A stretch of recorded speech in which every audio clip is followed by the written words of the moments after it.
Entonces, de nuevo, buenas tardes con todos y todas. Qué gusto poderlos tener con nosotros hoy para hablar del Capañán.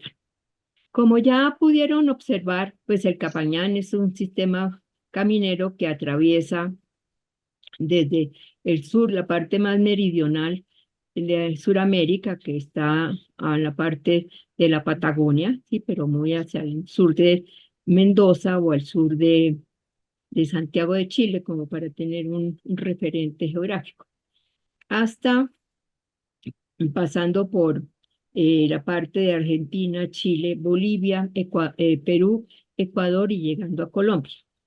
En Colombia no quiere decir que el camino no va a llegar solo hasta Nariño, no. Realmente este sistema caminero comprendía muchas culturas de aquí hacia el norte seguía, pero por necesidades de delimitar los procesos de investigación, pues solo pusimos el Capañán hasta llegar básicamente al municipio de Tacna. Bueno, entonces de aquí lo que habíamos visto en los videos, el mapa, para el caso de Colombia tenemos este recorrido. Aquí hacia la mano inferior izquierda está Ipiales y obviamente está en la frontera con el Ecuador, donde tenemos la primera sección del Capañán. Y la última la tenemos aquí en la zona norte. Aquí pues está en gris pasto, pero realmente la última sección que nosotros trabajamos fue en el municipio de Tacna. ¿M? Pero tenemos que es un elemento que va paralelo al río Guaitara. En algunos momentos se desvía ya por comunicación hacia otras partes, pero básicamente es un elemento articulador de todo el cañón del río Guaitara, ¿sí?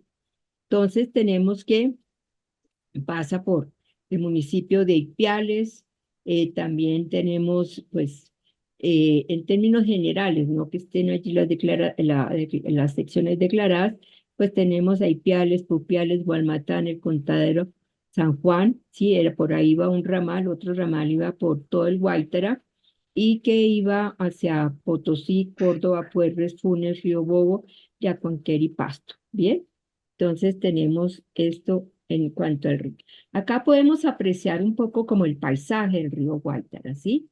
En términos cómo lo podemos observar. Entonces vemos que es como cuadritos, ¿sí? Es aquello en donde pues Aurelio Arturo habla de la colcha de retazos, donde el verde es de todos los colores. El tema es que esta es una forma de ordenamiento territorial que tuvieron Pastos y Quillacingas en las posibilidades de aprovechar mejor los territorios, suavizar las pendientes, conservar los predios con agua, etcétera, y que esto está dado por debajo hay muros y encima están las cercas vivas, que por eso se ven los cuadritos en verde, ¿sí? Y esto lo encontramos en todos los municipios, en Ipiales, Potosí, Gualmatán, El Contadero, Funes, Yacuanquer, Tangua y Pasto.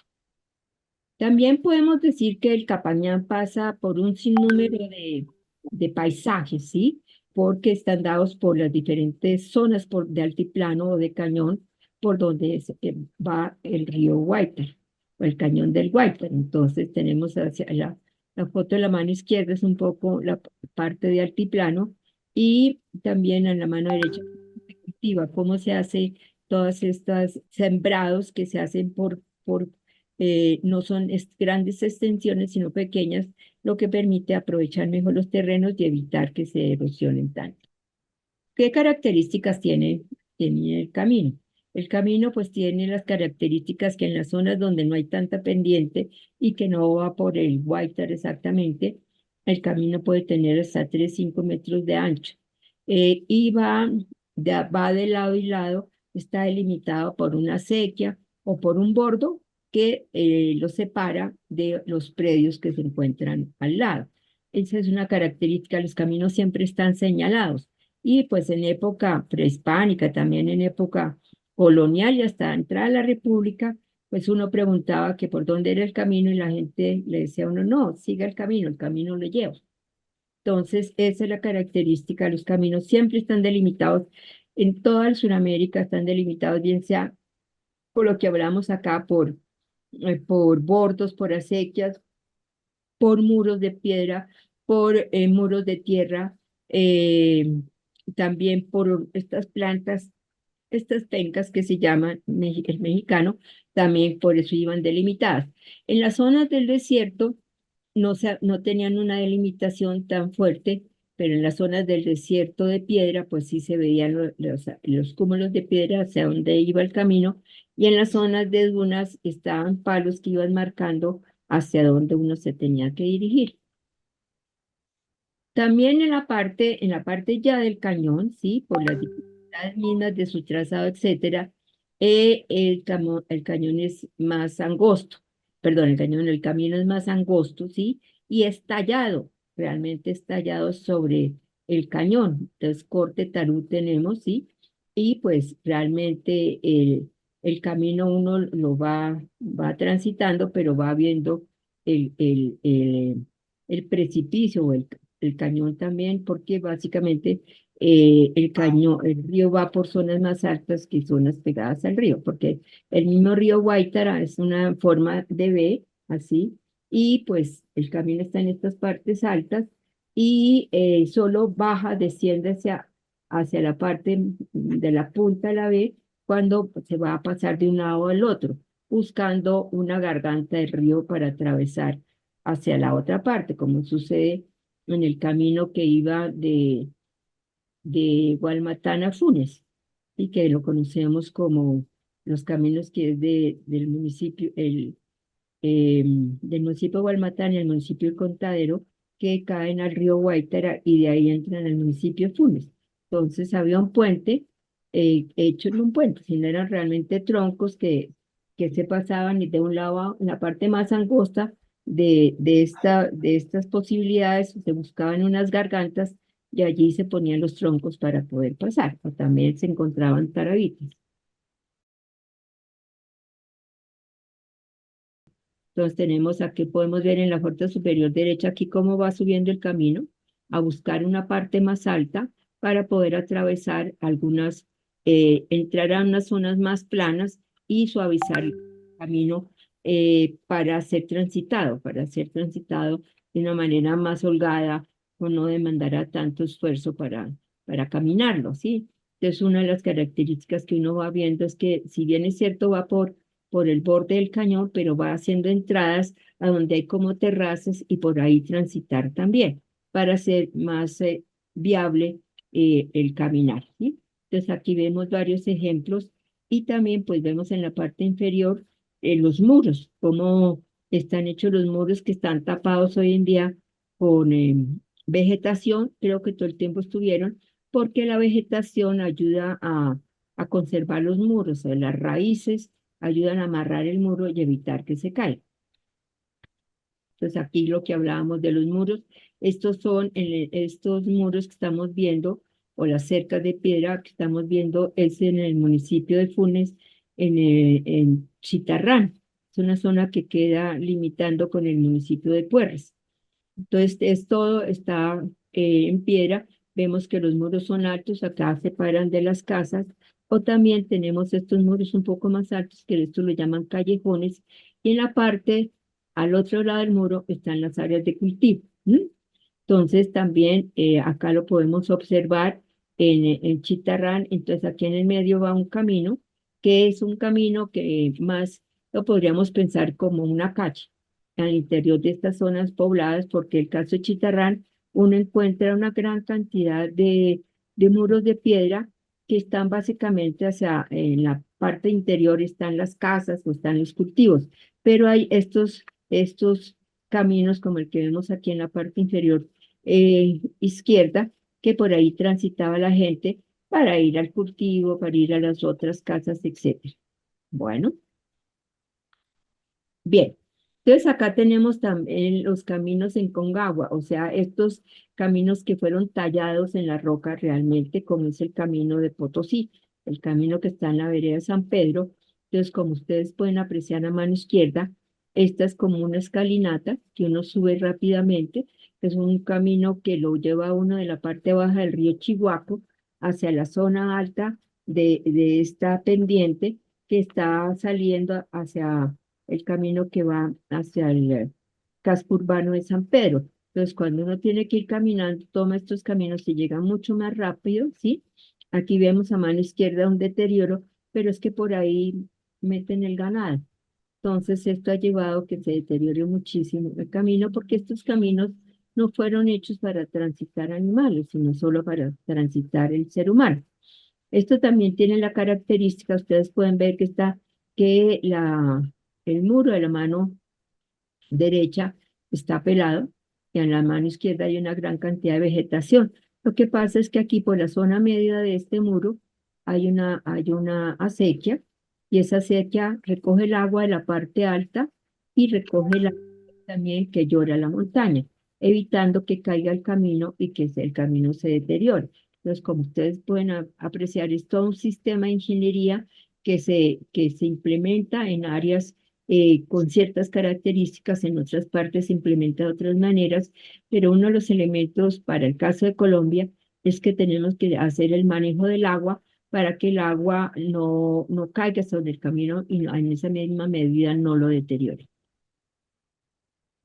El camino para qué sirvió. Aquí podemos ver en la foto de la mano izquierda, ese es el volcán Cumbal.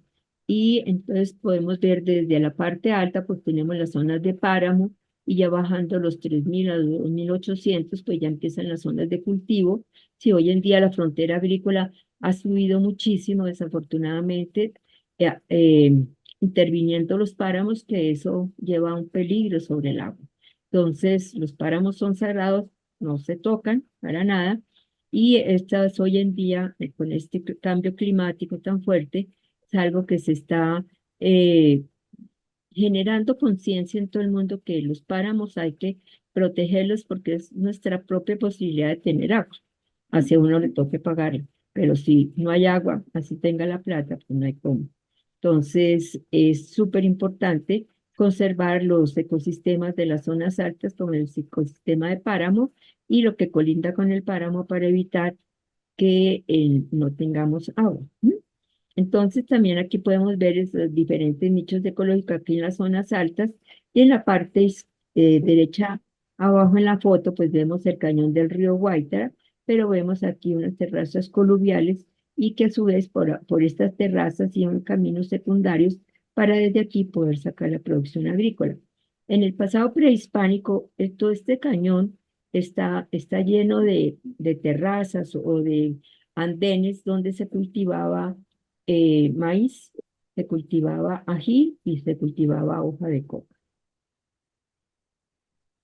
Aquí vemos un poco cómo nosotros hicimos para difundir todo el tema de lo que era el Capañán, lo que se llaman las escuelas Capañán, de esto que venimos hablando, y cómo también hablamos con las comunidades, ya que realmente lo que le da sentido y valor a este patrimonio son las comunidades.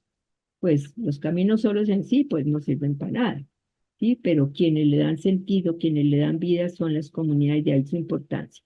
También esto nos sirvió para entender los estudiantes y las comunidades que para aquellos que era tan importante en términos de sus expresiones culturales, que es lo que siempre están en pro de estar contando a los demás lo que es su patrimonio. Entonces, esto tenemos un ejemplo de una escuela Capañán donde los niños se dedicaron a hacer afiches sobre lo que para ellos era importante. Y en la parte de abajo tenemos a los chicos que están calcando unos petroglifos. Esto es en Aldea de María, en el municipio del Contadero, en el Cabildo Indígena de Putisnam. Entonces, donde hay una gran cantidad de petroglifos y que están paralelos al río Guaita. Entonces, allá fuimos con estudiantes del Colegio del Contadero para que ellos nos guiaran, porque ellos ya venían haciendo un trabajo sobre petroglifos durante largo tiempo. Bueno, acá podemos ver un mapa en donde también se levantó información en relación a la producción artesanal, a las manifestaciones culturales que encontramos a lo largo del camino y se generó una señalética especial para ello. Entonces, donde hay música, donde hay pintura, donde hay tejidos, donde hay ganadería, donde hay otro tipo de animales que tienen las comunidades. Entonces, todo esto se fue contando para mostrar la riqueza que tienen los pueblos en estos territorios. Este es el caso de Colombia. Bueno, entonces teníamos el uso de los caminos. El camino era utilizado en peregrinación, ¿sí? En época prehispánica, la peregrinación se hacía aquí al volcán Galeras, al Taita se llegaba hacia el Valle de Atriz, por eso el camino venía hacia esta zona, porque es más fácil subir por aquí a la parte alta del Galeras, mientras que por la parte de atrás es un poco más complicado y la gente se pierde ya que el Galeras es un edificio volcánico que en un pasado tenía diferentes bocas, ahora pues tiene una sola. Entonces la gente venía a hacer ofrendas y que esto se ha continuado haciendo a raíz de cada vez que el volcán hace erupción fuerte o algo, pues las comunidades asociadas al volcán le llevan ofrendas. Pero hoy en día no vienen al Valle de Atriz, sino que del Valle de Atriz van al Santuario de las Lajas. Entonces su vocación de peregrinación sigue estando, pero ya en un sentido diferente, con un motivo diferente. Bueno, aquí vemos en la zona de la Santuario de la Virgen de las Lajas, ahorita en septiembre es la fiesta de la Virgen de las Lajas, y lo interesante es cómo las comunidades de la exprovincia de Obando van en representación de los santos de sus respectivos pueblos a acompañar a la Virgen. Entonces aquí vemos el caso de los danzantes de Males o Córdoba y los San Juanes que van en un día específico a bailarle a la Virgen en nombre de San Bartolomé. Esa es una dinámica bien interesante, como los santos son santos humanizados y que tienen relaciones, y estas relaciones las llevan a cabo las comunidades, pero se les asocia al santo en específico. Entonces aquí no dicen que los danzantes le fueron a bailar a la Virgen, sino que San Bartolomé fue a acompañar a la Virgen. ¿Sí ven cómo se trasladan estos imaginarios el hecho de que una comunidad vaya a un sitio o a otro sitio, pero no es en sí para la gente, no es la comunidad, sino es el santo que genera la posibilidad de relacionarse con la Virgen de las Gracias. Santos encontramos en todas partes, no solo en capillas, sino en algunas viviendas en donde se presta culto a algunas imágenes, porque estas imágenes los han protegido, han permitido que se den milagros, bueno, por muchas circunstancias, eh, en varias partes a lo largo del camino encuentra uno santos y donde la gente que transita por estos caminos, pues para y le prende una velita o entra a rezar para que el camino siga siendo eh, fácil y que no les vaya a pasar nada, etcétera. Entonces encontramos a lo largo del camino estas imágenes que podríamos decir que por lo que se le pide y se solicita puede haber sido que reemplazaran a las apachetas. Las apachetas son cúmulos de piedra que uno encuentra a lo largo del camino en zonas de difícil acceso o donde hay cruces de caminos. Entonces son cúmulos de piedra porque la gente que transitaba y transita, antes de llegar, coge una piedrita y llega y la pone en el cúmulo de piedras y se la ofrece a la Pachamama, agradece a la Pachamama el haberlos traído con bien y espera que el camino siga siendo favorable. En algunas partes pues se realizan rituales con hoja de coca y se le ofrece la hoja de coca y se le ofrece algún licor a la apacheta o a la Pachamama. Esto también tenemos que los caminos para qué servían. Básicamente también lo vimos en el Santuario de las Lajas, pero también tenemos una serie de fiestas en todo el altiplano, en las zonas bajas, etcétera. Pues podemos decir que no hay pueblo que se respete que no tenga su fiesta. Obviamente, las formas de expresar las fiestas hoy en día son muy diferentes a lo que fue en el siglo XIX y muy diferentes a lo que fue en el pasado prehispánico. Pero la relación de los habitantes de un territorio con, porque la necesidad de celebrar, de compartir, de invitar, es muy importante y sigue presente, que una relación muy fuerte que está mostrada en este caso son los castillos de los guaguas de pan de Jongobito, que es el dar para recibir, que es es un principio andino, ¿sí? La reciprocidad. Entonces acá la vemos representada, acá la comunidad está representada por las guaguas de pan que hay. Hay en las puntas hay unas guaguas más grandes que son las guaguas capitanas y que, bueno, acá en esta foto no veo, pero que están las adornan con caña de azúcar, con las hojas de la caña de azúcar.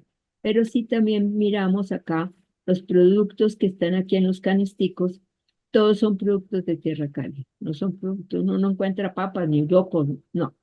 Encuentra panela, que viene en las zonas cálidas, piñas, bananos, naranjas, ají. Entonces, esto significa el intercambio que se tiene con las zonas cálidas. Algunos pues no los tienen, le van y compran los productos, pero saben que tienen que ser de las zonas cálidas, mientras que otros grupos sí mantienen el intercambio en ciertas épocas, como en la época de que se da, en las zonas bajas se da la época de la molienda.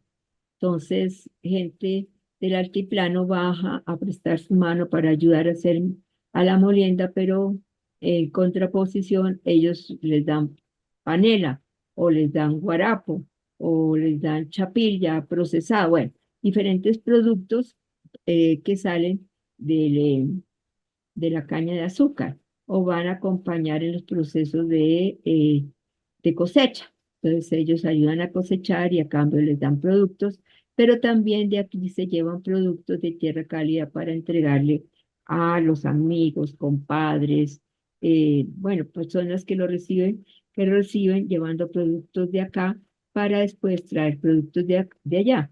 Entonces realmente es en un trueque que se hace, pero enmarcado en una necesidad de acceder a cierto tipo de productos que no se dan en las zonas frías. También tenemos la celebración de las mojigangas de Funes. Estas son las mojigangas de Funes. Las fiestas son para San Pedro, ¿sí? Y la fiesta lo que hace es el paso de ceras. Entonces, la mojiganga va, va bailando y llega a las casas de los fiesteros, de allí bailan y van acompañados por este grupo musical que inicialmente era una banda de yegua, pero han ido creciendo. ¿M? Y en la casa los esperan con chicha jura y ají. Entonces la chicha jura es una chicha que lleva 15 días preparándose, es bien fermentada y le pasan a unos platos de ají donde uno ve pedacitos de huevo, pedacitos de carne y muchos otros alimentos en el ají, pero el ají es para uno tomar una cucharada, metérsela a la boca y pasarse para que entronizarse en la fiesta. Lo mismo que también le pasa en un vaso de chicha. Pues si uno no es bueno para beber, termina más contento. Y acuérdense que la borrachera de chicha es una borrachera del cuerpo, no es una borrachera de la cabeza. Entonces se va uno a parar y se va de narices. Y otra gran fiesta, pues que tenemos es la fiesta, el Carnaval de Negros y Blancos, que en un pasado prehispánico se celebraba, había celebraciones en las épocas de diciembre, enero o a mitad de año, relacionado con los solsticios y los equinoccios, con las épocas de cultivo, las épocas de recoger las cosechas, etcétera, y que esto posteriormente se fue condensando y con el tiempo fue lo que dio origen al carnaval de negros y blancos de acuerdo a las formas de celebrar en el Valle de Atriz. Bueno, aquí lo que les había hablado de los tipos de elementos que dividen el camino a los predios o que marcan el camino. Este es el caso de la tapia pisada, ¿sí? Que esto es en el municipio de San Pedro, en donde la tapia no solo separa la casa del camino, sino que internamente también es construida y las casas son construidas en tapia pisada. Bueno, también es importante para todo el proceso de las transacciones, los mercados, ¿no?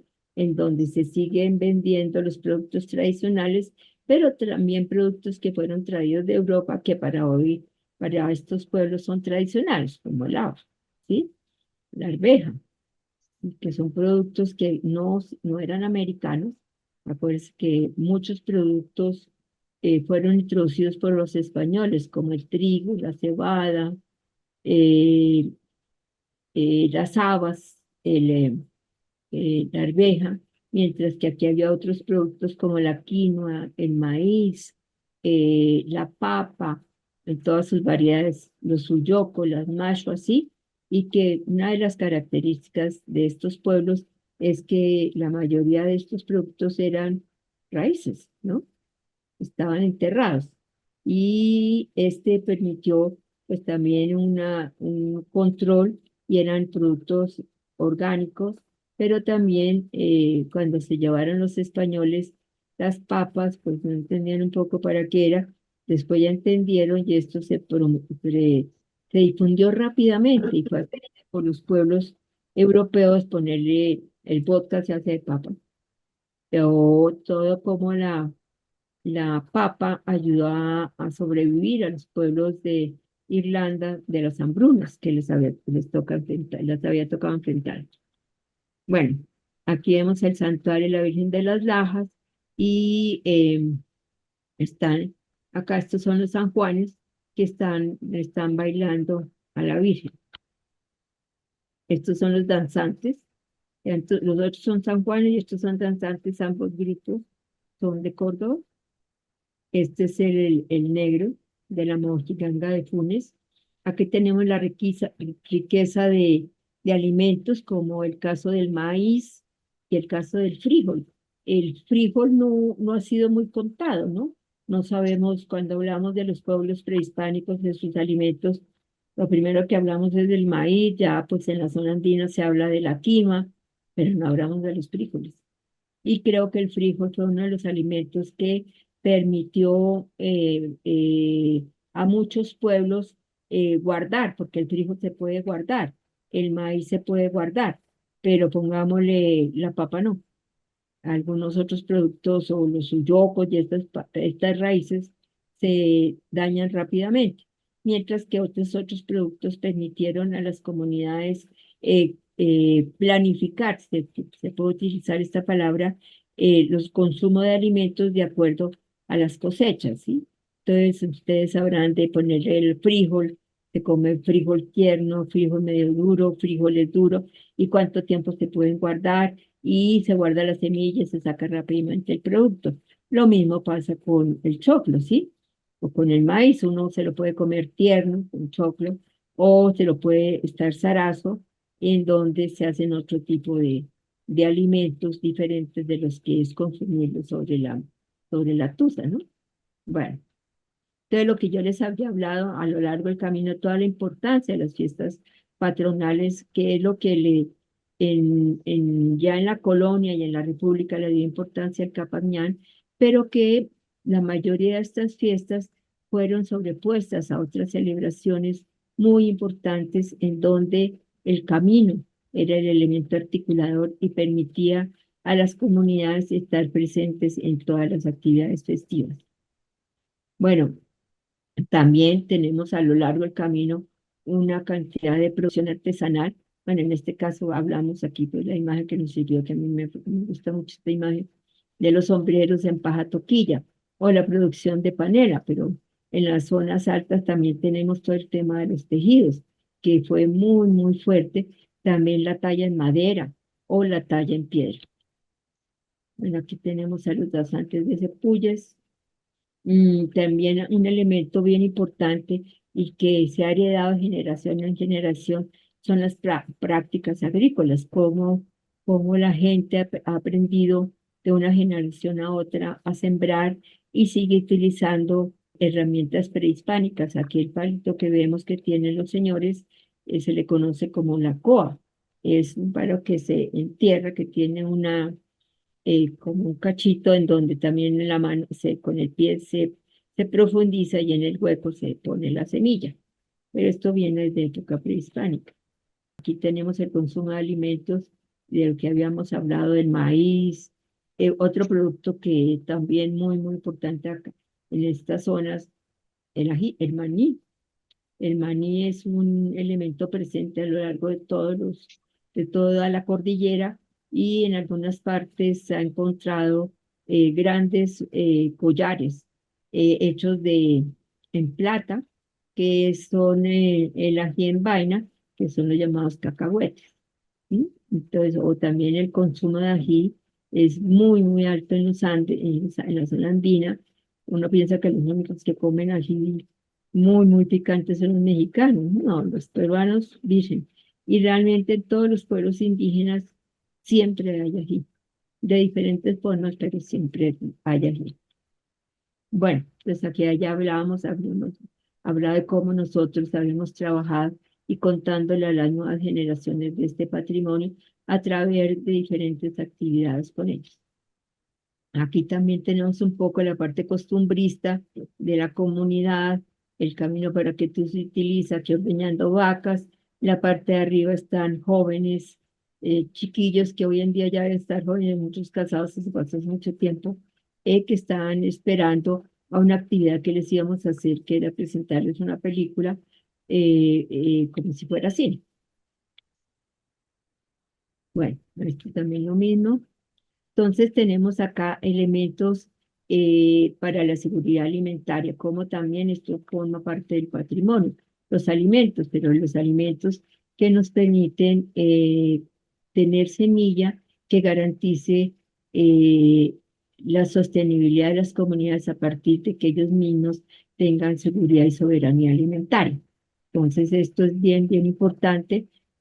Nosotros lo trabajamos en términos de que en muchas partes de los huertos, las chagras habían desaparecido, entonces hablándoles a la comunidad de la importancia de tener la chagra para tener alimentos permanentemente y no para tener animales como producir huevos, pero no es si para irlos a vender al mercado para comprar pasta, sino pues para consumirlo, ya que esto es proteína animal. Bueno, es un poco el paisaje por donde atraviesa el Cabañán, es un paisaje muy bonito, muy variado, diferente todos los días por las nubes, por el sol, por el viento, que lleva a que sea un paisaje en una permanente transformación. Bueno, el esto es cerca ya Juanquera, a mí me gusta mucho esta imagen, esto es hacia agosto, eso es cuando antes de que aparecieran los distritos de riego, entonces todo el mundo sembraba hacia las mismas épocas porque el clima no estaba tan loco, entonces se cultivaba el trigo y la cebada hacia, hacia agosto, septiembre, entonces uno veía todo el paisaje en amarillos, ¿sí? Después en octubre empezaban a preparar la tierra, empiezan a preparar la tierra y lo ven en terracotas. Y después ya empieza ya la maduración de los productos, empiezan a aparecer las plántulas, entonces empieza otra vez todo a llenarse de verdes, ¿sí? Pero eso también se siembra no todo el tiempo, sino en diferentes momentos de la siembra, algunos dejan descansar la tierra, otros dicen no, hay que arar, bueno, diferente, y después siembran. Entonces, después del ciclo de los terracotas vienen los ciclos de los verdes. Entonces, aquí lo que yo había hablado de las cercas vivas. Estas son las cercas vivas que se les conoce también como bosques de galería, ¿sí? Que son básicamente son matas mm, au- de la zona, no vienen de otras partes, y que debajo de esto están los muros. Entonces, fíjate cómo se divide el predio y aquí vemos que hay una sequía al lado de esto también, lo que lleva a que se tenga agua, pero a su vez estos bosques de galería permiten la circulación de mucho pequeño mamífero, roedor, ¿sí? De las aves, de insectos. Entonces, esto está protegiendo la flora y la fauna originarias que por ahí transitan en estos muros con esta serie de vegetación. Entonces, aquí vemos un poco el tipo de vegetación y acá abajo vemos cómo se ve. Uno aparentemente ve que esto no tiene, está como plano, pero no, tiene aquí una pendiente del borde superior hacia el centro.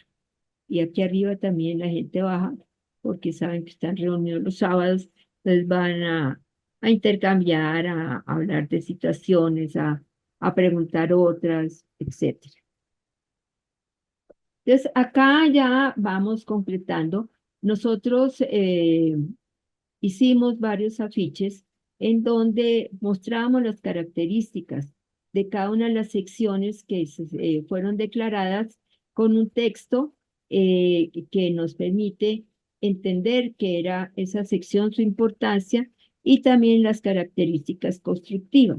¿Sí? Entonces acá pongámosle, tenemos el caso de Rumichaca, que es en Ipiales, que realmente Rumichaca es un punto, que es un punto que está en el medio de las dos casas de aduana y que realmente esto es una garganta del río, no es una construcción humana, y de allí que el camino atraviesa, y más que todo, en esta parte el valor no está en lo constructivo, sino en lo histórico, en cómo ha unido dos áreas, cómo la gente ha pasado por allí, cómo es la frontera. Desde la colonia es una frontera, pero fue una frontera para dividir a los pastos en dos grupos y posteriormente fue para dividir la Real Audiencia de Quito de la gobernación de Popayán.